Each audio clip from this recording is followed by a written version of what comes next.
करना जरूरी है, और जो पॉलिटिकल पार्टी है या जो भी ऑपोजिशन में है वो क्यों इतना अग्रेसिव है एसआईआर को लेकर? देखिए, एसआईआर एक बहुत ही ज़रूरी प्रतिक्रिया है, और क्योंकि हम नहीं चाहते कि किसी भी वोटर का हक जो है वो मारा जाए। जो संवैधानिक अधिकार है वोट डालने का, एसआईआर की एक बहुत ही इम्पोर्टेंट ये है जो चल रहा है, और अभी मुंबई के अंदर चालू है, महाराष्ट्र में हो रहा है। तो आज आए थे बीएलओ हमारे यहाँ भी, हमारा भी हुआ, हमारी पूरी फैमिली का हमने फॉर्म भरा, और वो सिंपल एक प्रतिक्रिया है, आपको 2 फोटो देना है आपके, उसका आधार कार्ड है, आपका वोटिंग कार्ड है, ये आप दे दो, फॉर्म भरो, हो जाता है। तो मैं तो आपके माध्यम से लोगों को यही बोलना चाहूँगा कि ये बहुत ही इंपॉर्टेंट है एसआईआर कराना। आप भी अपने अपने डॉक्यूमेंट सब जमा करके रखिए, बीएलओज आएगा, उसके साथ बीएलएस भी आएंगे हमारे, हमने कैंप भी लगा के रखा है, कहीं आपको डिफिकल्ट है तो आप आके हमारी भी सहायता ले सकते हो फॉर्म वॉर्म भरने के लिए। बहुत इंपॉर्टेंट है, वरना क्या होगा, नाम कट जाएगा, और आपने देखा है क्या हुआ बंगाल में, क्या हुआ बिहार के अंदर, क्या हो रहा है सब तरफ। तो ये नाम ना कटे, इसलिए ये बहुत इंपॉर्टेंट है, आपको किसी भी तरह एसआईआर का ये फॉर्म भरना है। और बात नंबर 2, आप देखिए, हमारी पार्टी वाहिद एक पार्टी है पूरे भारत देश में जिसने अपना खुद का ऐप लॉन्च किया था, जिसमें मैपिंग किया होगा, आपका 2002 में जिसका नाम है वो आ जाएगा, 2024 की इसमें नाम आ जाएगा।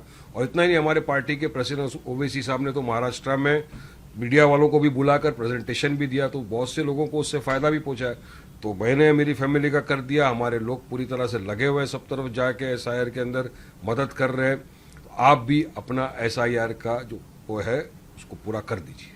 सर, साथ ही मध्य प्रदेश के धार का एक भूशरा का मामला जो था, उस पर सुप्रीम कोर्ट का ऑर्डर आया है, उस ऑर्डर को कैसे देखते हैं आप, जहाँ पर जो मुस्लिम कम्युनिटी है उन्हें फ्राइडे के दिन 1 से 3 बजे तक नमाज पढ़ने की अनुमति दी गई है, साथ ही अल्टरनेटिव कोई प्लेस की भी चर्चा हो रही है कि उन्हें कोई अलग प्लेस दी जाए, क्या कहेंगे इसके बारे में? देखिए, मैंने ये जजमेंट को अभी तक पूरा पढ़ा नहीं है, मैं पढ़ूंगा उसके बाद कमेंट कर सकता हूँ, लेकिन मेरी निजी राय पहले से ये रही है, और आज भी मेरा यही है कि प्लेसेस ऑफ वर्शिप एक्ट 1991 अभी तक एग्जिस्टेंस में है, और उसका इंटेंशन यही था प्लेसेस ऑफ वर्शिप एक्ट 1991 का, कि जितनी भी रिलीजियस प्लेसेस है, जो भी रिलीजियस मॉन्यूमेंट्स है, हिस्टोरिकल, इसको आप जो 15 अगस्त 1991 तक आप उसका नेचर कैरेक्टर चेंज नहीं कर सकते।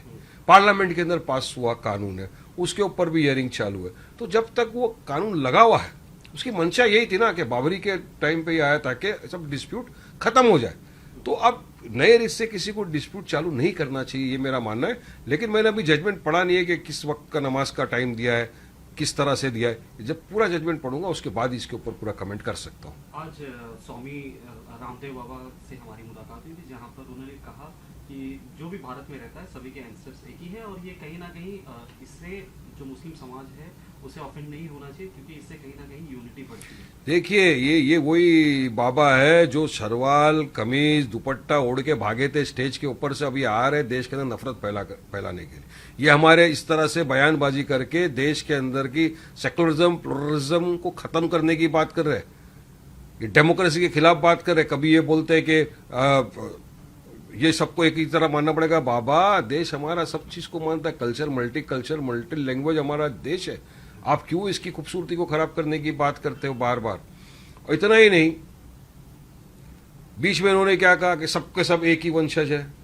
तो फिर सुन लो बाबा, मेरा भी क्या मानना है कि सबसे पहले अल्लाह सुब्हानहू तआला ने दुनिया में हजरत आदम अलैहिस्सलाम को उतारा। हजरत आदम अलैहिस्सलाम आए, इसलिए हम सब हजरत आदम की औलाद है, आप भी उसमें आ गए।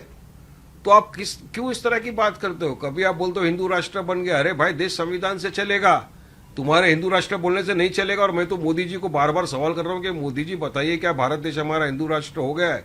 कब घोषित कर दिया आपने? और नहीं किया है तो उन लोगों की जुबानों पे ताले लगाइए ना। ये तो नफरत फैलाने वाली बात कर रहे हैं, असंवैधानिक बात कर रहे हैं लोकसभा के, दिन भर नफरत फैलाने का काम। बाबा, पतंजलि संभालो, लफड़े में। सर साहब, आज इंडिया और यूके के बीच जो एफटीए है, फ्री ट्रेड एग्रीमेंट, उसे सेलिब्रेट किया जा रहा है, वो उसकी शुरुआत आज से हुई है। कैसे देखते हैं इस बदलाव को या इस एग्रीमेंट? देखिए, कोई भी बदलाव, फ्री ट्रेड एग्रीमेंट है, अगर भारत की इकोनॉमी के लिए, भारतीयों के लिए अगर ये फायदेमंद है तो अच्छा है। फायदेमंद है तो मैं भी खुश हूँ भाई। मेरी भी पर्सनल राय ये है कि फायदे की अगर चीज़ एक भारतीय के लिए है तो मेरे लिए खुशी की बात है। लेकिन वो पूरा एग्रीमेंट किस बुनियाद पे, किस बेसिस पे सब कुछ किया गया है, वो तो अभी तक मैंने देखा नहीं हूँ, पढ़ा नहीं हूँ। अभी जब उसको पढ़ेंगे तो उसके ऊपर प्रॉपर से कमेंट कर सकते हैं ना।